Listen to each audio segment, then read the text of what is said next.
আল্লাহু আকবার, আল্লাহু আকবার।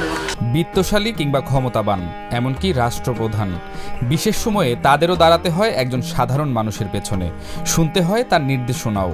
জামাতে নামাজ পড়ার সময় একজন ইমামের পেছনেই থাকেন সব গণ্যমান্য ব্যক্তি, অথচ সামান্য বেতন দিয়েই অতি কষ্টে চলছে এই ইমাম মুয়াজ্জিনদের দিন। ৩,০০০ টাকা থেকে এই সংসার চালাবো, না ছেলে সন্তান মানুষ করব, না আমি বাজার করব, না কি করব?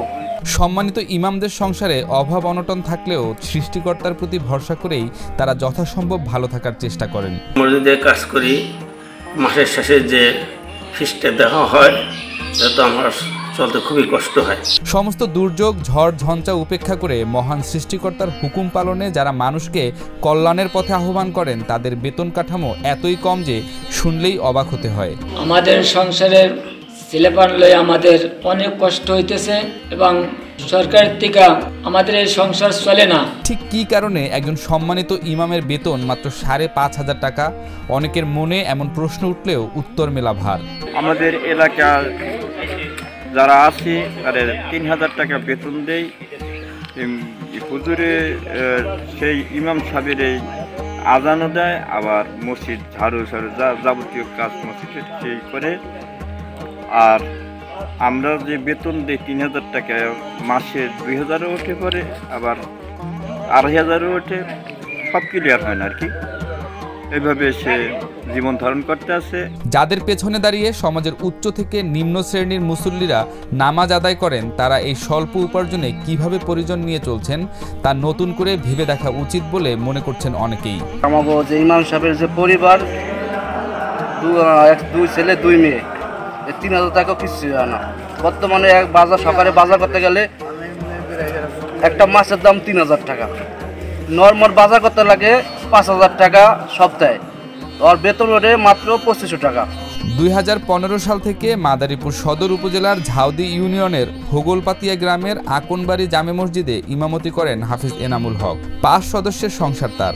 মসজিদ কমিটি তাকে প্রতি মাসে সম্মানী বাবদ 3,000 টাকা দেন, তাও ঠিকমতো প্রতি মাসে পান না।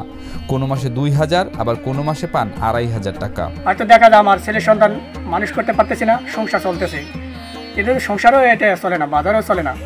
কিন্তু দেখা যায় হয়তো আল্লাহর রহমতে অল্পের মধ্যে আমাদের অল্প খরচার মধ্যে আমার জীবনযাপন করতে হয়। এই জন্য আল্লাহ তাআলা সালাম আমাকে, আমি কীভাবে ছিল আমি নিজে জানি না, যে অল্প টাকার মধ্যে হয়তো দেখা যায় বিভিন্ন প্রকার মানুষ চাকরি করে 50,000 টাকা বেতন পাই কি, তারা তাদের কষ্ট হইতেছে, আর আমি 3,000 টাকা 2,500 টাকা বেতন পাই, আমি কীভাবে চলবো? সংসার খরচের চাপ সামাল দিতে সম্মানিত ইমামগণের অনেকেই কৃষিকাজ করেন, তবুও অভাব তাদের পিছু ছাড়ে না। চক্ষু লজ্জায় মুখ ফুটে কিছু বলতেও চান না কাউকে।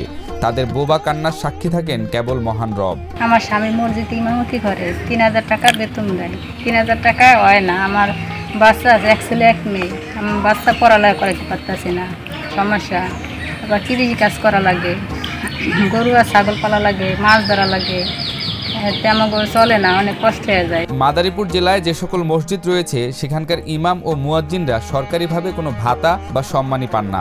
শুধুমাত্র জেলার মডেল মসজিদের ইমাম, মুয়াজ্জিন ও খাদেমরা সরকারি বেতন ভাতার আওতায় এসেছেন। বাকি মসজিদের ইমাম ও মুয়াজ্জিনদের বেতন ভাতার ব্যবস্থাপনায় কাজ চলছে বলে জানান জেলার ইসলামী ফাউন্ডেশনের উপপরিচালক আব্দুর রাজ্জাক রনি। এখানে 721টি মসজিদে আমাদের মক্তব সিস্টেম চালু আছে, যারা ভাতা পায় সরকার থেকে। অন্যান্য মসজিদগুলোতে বেসরকারিভাবে যে সমস্ত কমিটির লোকজন মিলে মক্তব চালায়, তারা বা ইমামদেরকে প্রধানত খোরাকি ভাতা 3,000, 5,000 এরকম দেয়।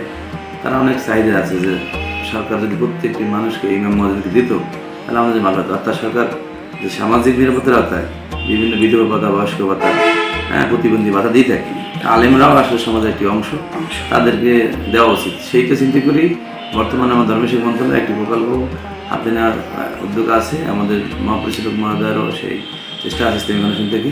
লা ইলাহা ইল্লাল্লাহ।